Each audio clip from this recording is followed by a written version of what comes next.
Hello, my dear friends. How are you doing? Hope you are having an amazing day and not having to deal with drama. Ready for new stories I have for you today? Let's go to the first one. And don't forget to listen to the end of the story, guys, to hear my insights. Enjoy the stories, and don't forget to like and subscribe. And of course, don't forget to leave a comment. I was born when my mother and father were only 17. It forced both of my parents to drop out of high school and each get a GED so they could find work right away. My father especially was not happy about this because he had dreams of playing football in college, and instead he had to work at a gas station. He said to my face many times that I ruined his dream. My mother hardly raised me at all, as she had to work too. They had a cranky old lady next door watch me most of the time. She wasn't so bad. She gave me more attention than my parents did. My father eventually managed to land a better job as a manager due to his experience running the gas station. It was right after that my mom got pregnant with my sister. I was 6 when she was born. I wasn't exactly shown much love before that, but once my sister came along, it was made pretty obvious to even my 6-year-old self that I was unwanted. The only ones who seemed to care were my paternal grandparents and somewhat my babysitter. And they were more like my parents because they treated me the way a little kid needed to be loved.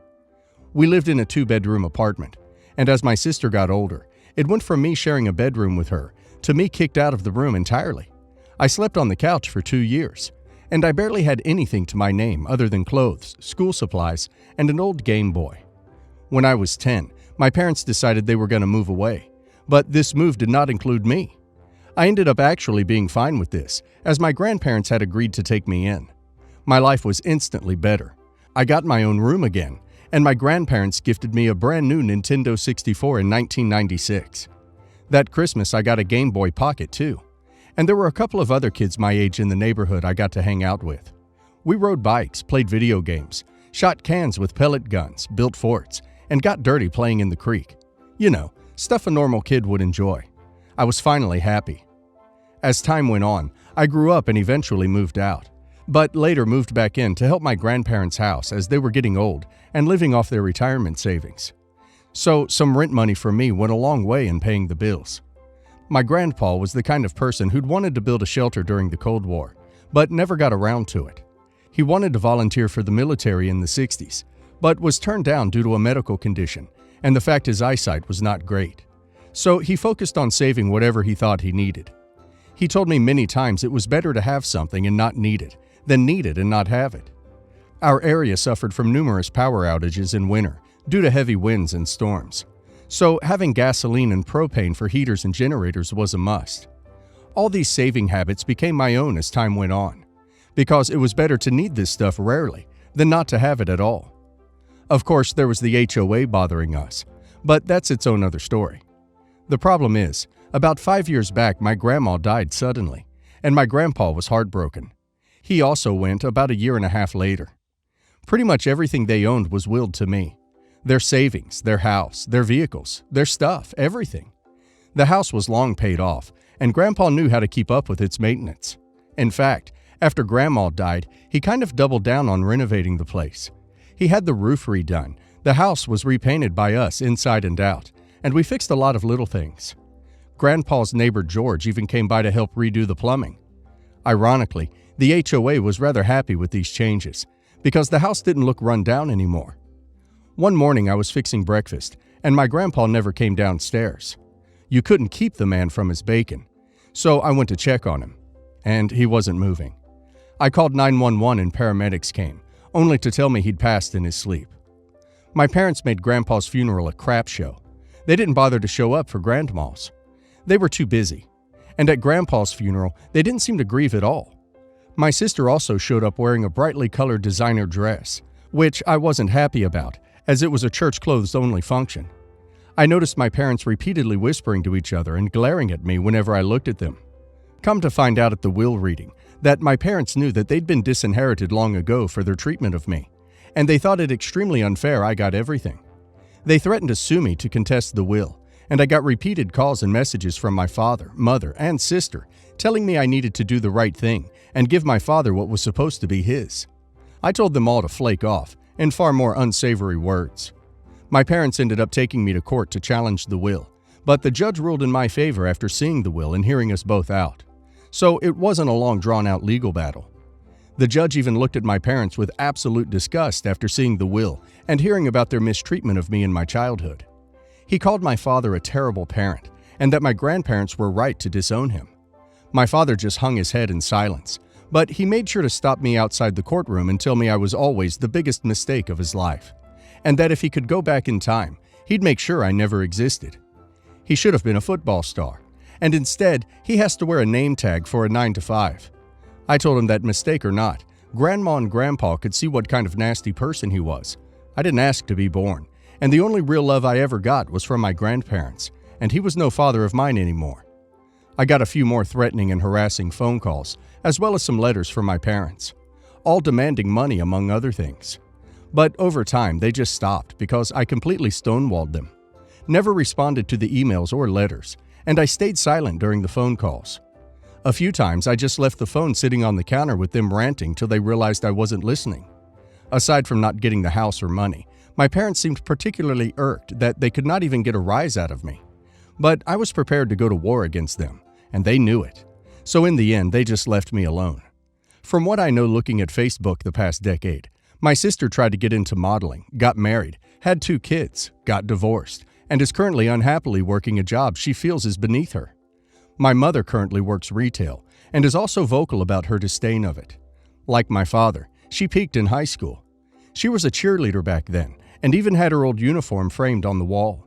My father has pretty much had the same job for 25 years. He must be good at it if he's still doing it. As for me, well, I'm in my late 30s now, and I live pretty much debt-free in a nice neighborhood. I haven't really had a girlfriend since high school, and I've had little motivation to ever have another relationship. But loneliness gets to everyone, so maybe I'll try to find someone soon. Not many are in the financial position I'm in at my age. Single, paid-off house, 2 vehicles, and a decent amount in the bank. I guess I could aim to be a stepfather. That might be more my speed. Should have been a football star. Nope. Plenty of high schoolers become early parents and go on to have successful careers. If he made it to college ball and hit some sort of adversity, he would, what? Come up with some sort of excuse and avoid responsibility? Piece of crap. As you said, your parents peaked in high school, yet instead of making something of themselves, they chose to scapegoat you for their failures. I'm glad that you ultimately triumphed over these toxic people. Go out and live your life while your parents wallow in the witch's brew of their miserable lives. All I can say is the likelihood of your father being a football star was very small. You turned out better for being with your grandparents.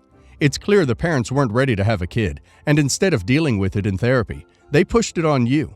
If they really hated it, they could have put you up for adoption, so there must have been some love somewhere.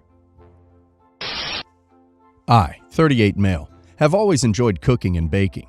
My wife, 37 female, on the other hand, does not.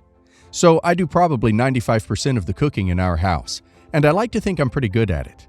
My mother-in-law, 70 female, is also an exceptional cook, and we both shared recipes with each other over the years. But there is one recipe that she refuses to share with me, her apple pie. She says it's her great-grandmother's recipe and has been in the family for over 100 years. It's amazing, literally the perfect pie. After years of her making it and refusing to share the recipe, I stopped asking. But I started experimenting on my own, trying to reverse engineer it and recreate it. I did this by taking a slice home every chance I could so that I could use it as a taste test. It took a lot of test runs and failures, but this year is the closest I have ever gotten to recreating it. It's not 100% there yet, but it is damn close. I know I'm still missing something, but I haven't figured out that final piece yet. My wife's family had a potluck get-together this past weekend because mother-in-law had a fall. She's fine, just bruised. She was just kind of scared by the whole ordeal. She had to go to the hospital to make sure nothing was broken. She wanted people to get together so that she could have some comfort. Since she's not able to do much physically, I offered to bake apple pie and bring it. So I made an apple pie as close to mother-in-law's recipe as I possibly could. Again, not a 100% recreation, but really close. When people started having desserts, a few people made comments about how amazing it was that mother-in-law was able to still cook her apple pie after what happened. Mother-in-law looked confused and said that she didn't make her apple pie. I said that I made it and tried to recreate mother-in-law's recipe. Mother-in-law says I couldn't have made it exactly like hers because she never gives out that recipe. I told her I didn't use her recipe. I've just been trying to recreate it in the past few years. She tried a slice and immediately accused me of stealing her recipe somehow. I reiterated that I never got her recipe.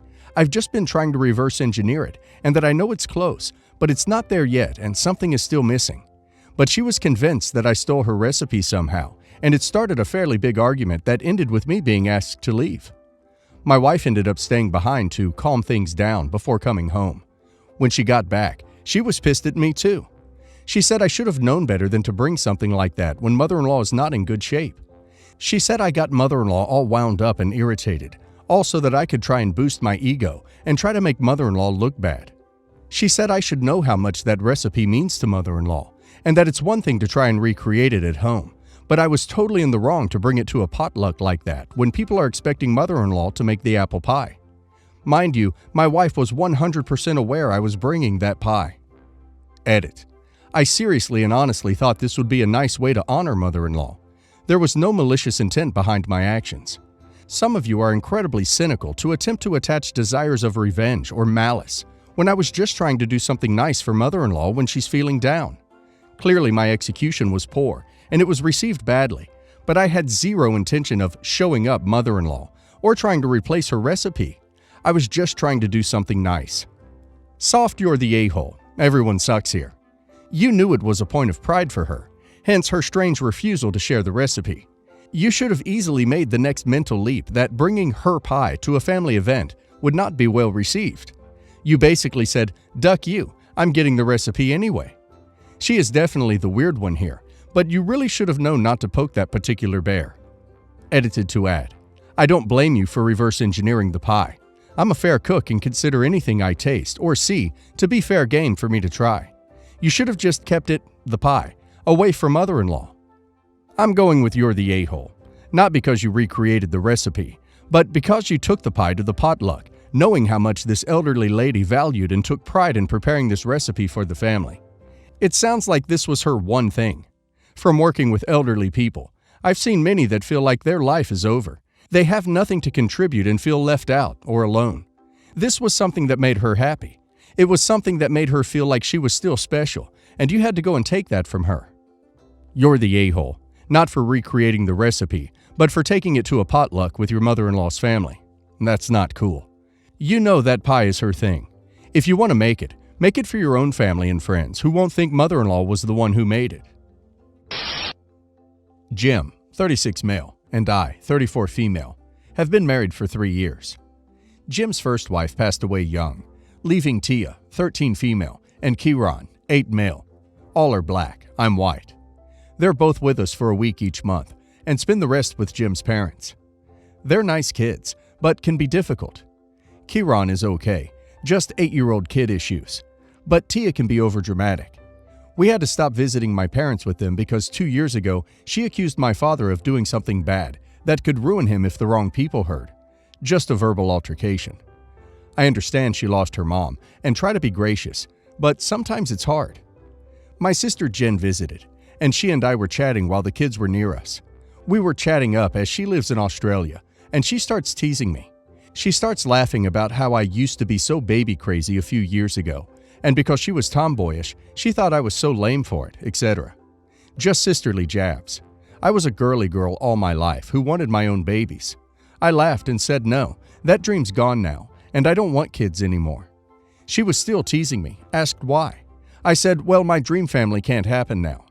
When I called the kids in for dinner that evening, Tia was giving attitude, cold shoulder, sulking. It wasn't too bad, so I didn't scold her. But when Jim came home, she goes to him privately. He gets the kids to bed and asks me angrily, what the duck did you say to Jen about having kids? I realized Tia heard. I explained what I said and clarified that I did not mean his children didn't count.